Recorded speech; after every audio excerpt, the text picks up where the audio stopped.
Hello all my dear friends. In the last session we have discussed about the auditing meaning, definition, origin and history.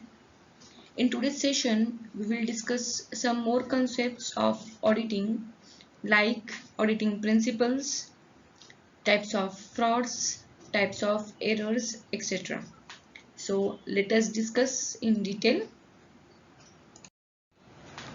So these are the type points that we are going to discuss in this topic, like principles of auditing, types of errors, as well as types of frauds. Let us understand this one by one. First of all, principles of auditing. There are some principles on which basis auditing is defined, that are principle of competency, principle of independence, principle of integrity, principle of confidentiality and principle of objectivity. Let us have understanding of these principles. First, the principle of competency. What it denotes? Principle of competency means the audit can be conducted only by a competent person. And who is the competent person to conduct the audit? The chartered accountant in case of a financial audit. So let us understand the first point. What they have said, audit should be conducted by competent persons only. He must be a member of Institute of Chartered Accountants of India. Then he must go for practical training and pass the examination conducted by the said institute. Then he should update his competency by attending educational programs of the institute. That means any member of Institute of Chartered Accountants of India who has passed the final examination as well as who has undergone the practical training provided by the institute and also having a certificate of practice taken from this institute can conduct the audit of any concern. The second principle says principle of independence. Independence, as we know, the meaning of independence means the auditor should work independently without any bias or without any favors. So let us understand about this principle. First point says it implies acting without any fear or favors. That means the auditor should act independently without any fear from anyone of the company or from the outsider, or he should not involve in any favors regarding with the company.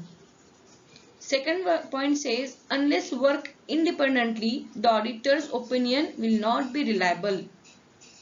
So the section says until and unless the auditor works independently, his opinion regarding the financial statements, regarding the books of accounts cannot be taken as a reliable one. So he should not have any bias in his mind. And third point says independency may lost when auditor acquires any interest in the organization. Now interest in the sense, if he has been providing any amount of money to the company or has been received any amount of money other than his remuneration from the company, or he has supplied any necessity to the company, or he has acquired any kind of shares or any kind of interest from the company. So these two principles are very important to every auditor. The next principle is of principle of integrity. What it says, integrity means it involves the character of the auditor. How it should be the character of auditor? First point says it implies the character of a moral one or honestly. That means whenever the auditor is performing his duty as an auditor, has to work honestly for the benefit of industry and for the benefit of public and for the benefit of government as a whole. His character should be a moral character one and should not be affected by any influences. Second point says he must sign documents whenever required. It is his duty, or this principle says he has to sign the documents with very diligence and whenever needed and as per the Companies Act and as per the guidelines issued by the Institute of Chartered Accountants in this regard. Then he must carry out his duty faithfully and honestly, as the work of the auditor or the position of the auditor is of full of trust and confidence. It is his duty to work faithfully and honestly for the company. That means he should not disclose any material information, or misuse any material information of the company for his personal benefit. Now the next principle, that is the principle of confidentiality. As the name itself indicates, confidentiality denotes the secrecy. So what it says, first point, he should keep client's information confidential. As we know, the accounting information is very crucial to any organization and it is very important part of the financial things of any company. So such information should not get disclosed by the auditor to anywhere. Second point says, unless legally required, should not disclose any information. As I said, the confidential information is there in the hands of the auditor, so he should not misuse that information and should not disclose any information unless and until it is required under any act or by any government or legal statute. Thereafter, third point says he should refrain from discussing clients' information within the staff, within themselves, within the company's employees and within the company's officials, because this principle says the confidentiality should be maintained at utmost level. These are again some principles of auditing, that are principle of documentation, principle of planning, principle of audit evidence, principle of accounting system and internal control system, and last is principle of audit conclusions and report. Let us know about these principles one by one. This was remain, that is principle of objectivity. What was that? It ensures subjectivity in signing documents, examining evidences, collecting information, which is minimized. That means the auditor should ensure only or checking only such documents or examining only such evidences which are really important or which are objective to his audit program or to his audit work. That means he should not done any kind of things which are vague in the nature. Vague means what? Which are out of his boundaries associated with the audit work. Second point says he should apply standard audit techniques and procedures. The Companies Act 2013 as well as the Auditing Assurance Standard Board has given some standardized auditing techniques and procedures to be followed by the auditor while conducting the audit. Such standardizing techniques and procedures have to be applied by the auditor. And third point says he should give his expert opinion on truth and fairness of financial information. So it is also his duty objectively to give the information or opinion on truth and fairness of financial information. So whatever information he obtained from the company and whatever his opinion on that information, that is whether it is true or not, that fairness has to be informed. This is what about principle of objectivity. Now next, what is it? The principle of documentation. He should maintain documents in providing as an evidence. So every kind of document, whatever the auditor collects while checking, while verifying, while examining the documents, all that documents have to be kept as a evidence.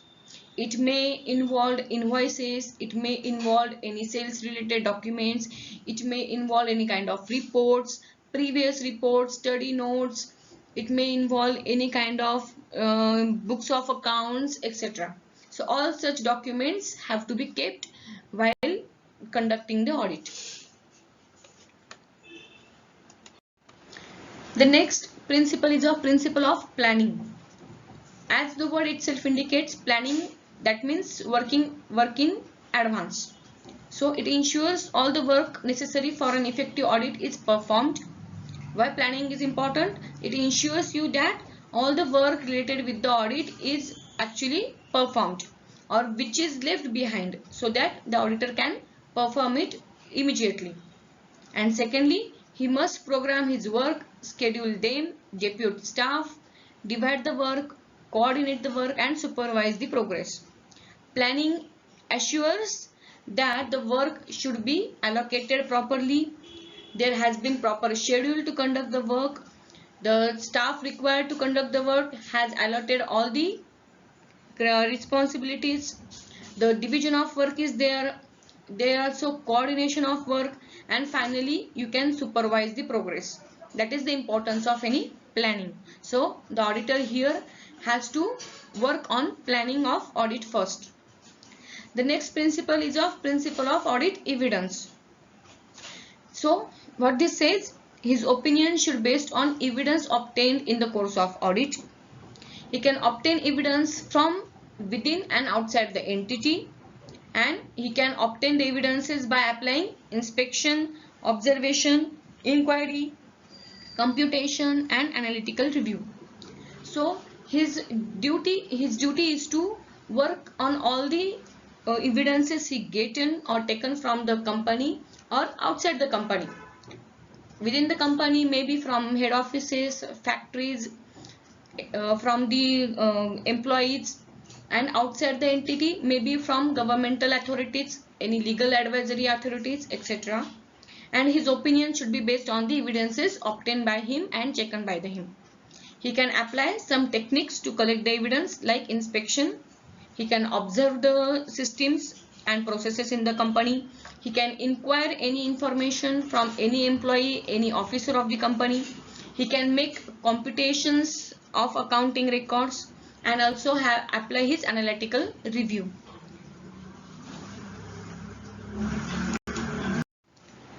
The next is principle of accounting system and internal control. He should evaluate both the system, like accounting system in the prevailing in the organization, as well as how the internal control system is working in the organization. Both this system have to work coordinatingly in the organization, because any report generated from the accounting system, it is used for internal control, and any internal control report which can be generated can be used for further productivity or get the efficiency of any accounting system. So these are both interrelated. Secondly, if systems are effective, he can conduct sample checking. It get easier for the auditor if there are proper system of accounting, as well as if there is a proper system of internal control. He can get easier to conduct the checking of books of accounts and documents. He can only conduct sample checking. He is not required to check or view or examine all the documents, all the reports, all the books. But if the systems are effective, he can only randomly check the documents. This is the benefit of this principle. And the last principle is of principle of audit conclusion and report. So after conclusion of his audit work, he has to make his opinion on the fairness of the accounting systems, and he has to report on that to the company as well as to the shareholders, to the stakeholders and to the government. So first point says he should state his expert opinion as of fairness of financial information, and he should submit his report to the shareholders or client, that means to the company. In this way, we have studied all the principles of auditing, which are very important from also exam point of view. Now after studying the principles of auditing, let us understand about the types of errors occurs while conducting the audit, or which type of errors the auditor finds out in during his audit work. So there are some types of errors which are shown in the chart. There are clerical errors, there are errors of principle, there are compensating errors, and there are also errors of duplication. Under clerical error, there are two types, errors of omission as well as errors of commission. Under errors of omission, again there are two types, partial omission and complete omission. Now let us understand this in more detail one by one. From the chart we have seen under errors of clerical errors, there are errors of omission and errors of commission. What is the error of omission? The name itself indicates omission means omitted.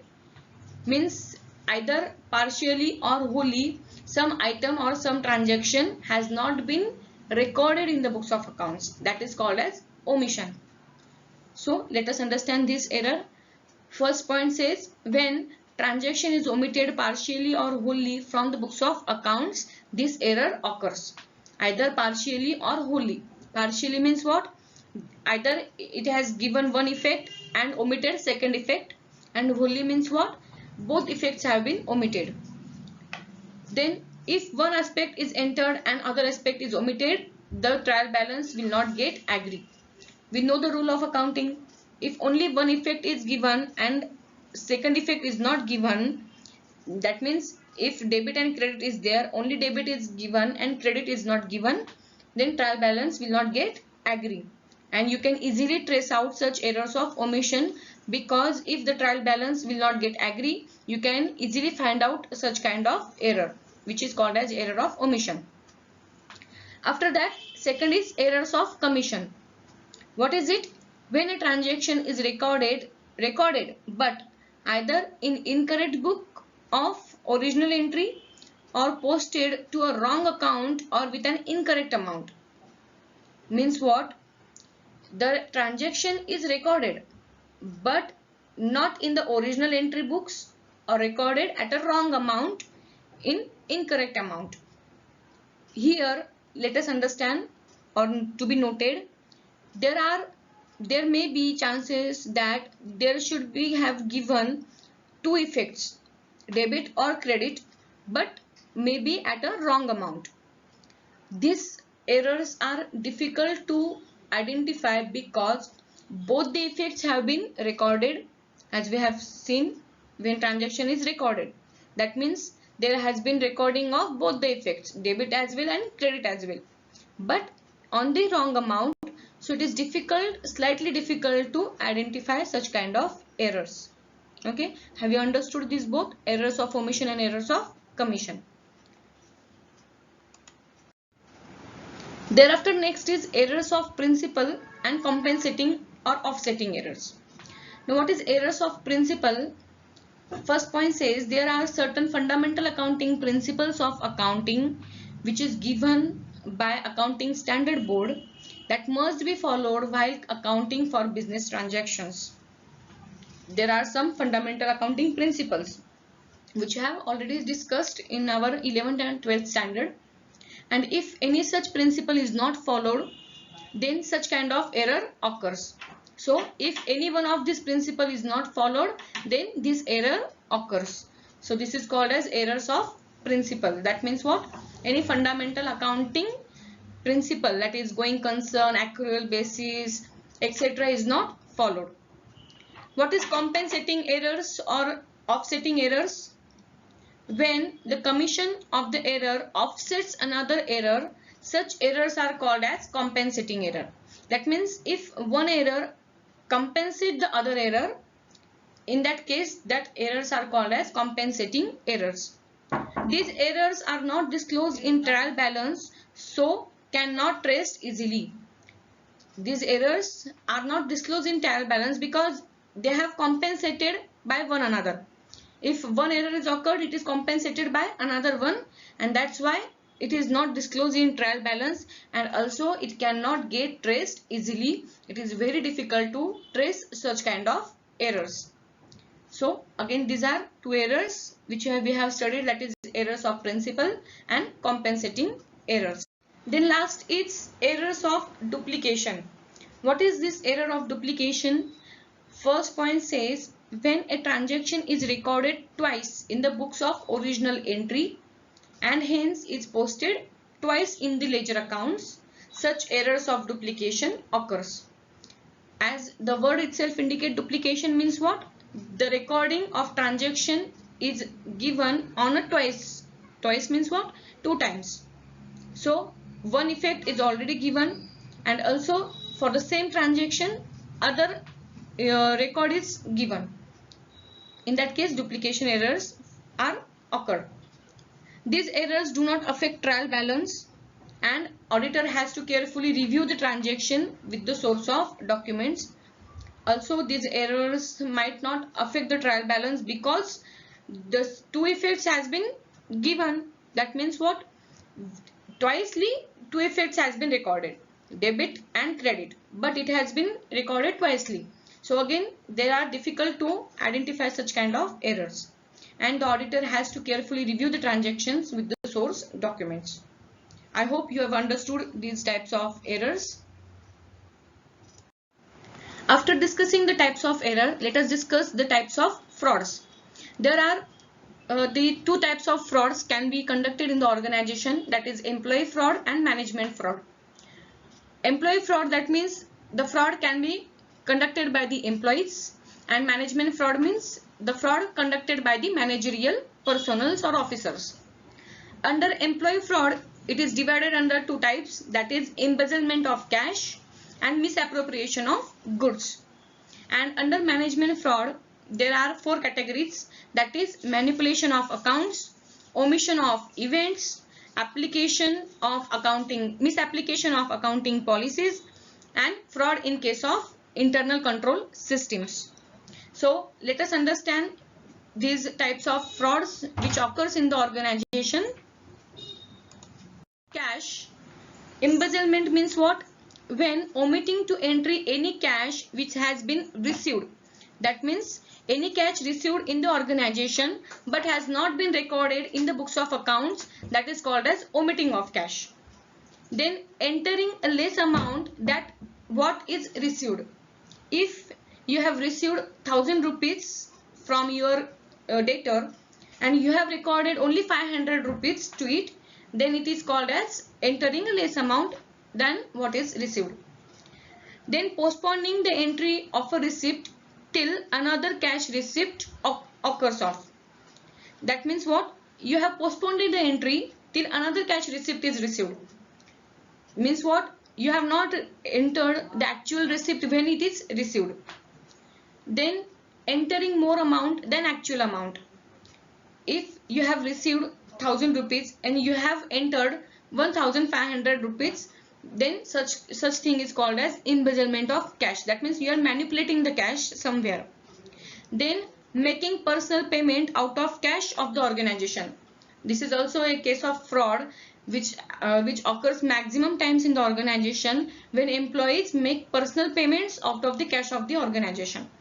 So this is what about cash transactions or manipulation in the cash. The second is misappropriation of goods. Misappropriation of goods means what? It is difficult to detect, especially when goods are less bulky and of high value. The goods which have received in the organization, it can be a raw material, it can be a finished goods which have not been properly recorded because it is less bulky, so it is not identified easily because it is less bulky, and which is of having high value. Mostly such kind of things happens only with the bulky goods which are having high value. Less bulky goods which are having high values. Like for example, there are small materials, there are small components in the organization which are having high value but which are not easily traceable to anyone. Such misappropriation of goods is again a fraud. Then the next type is deception. Deception means what? Such as manipulation, falsification and alteration of the books of accounts.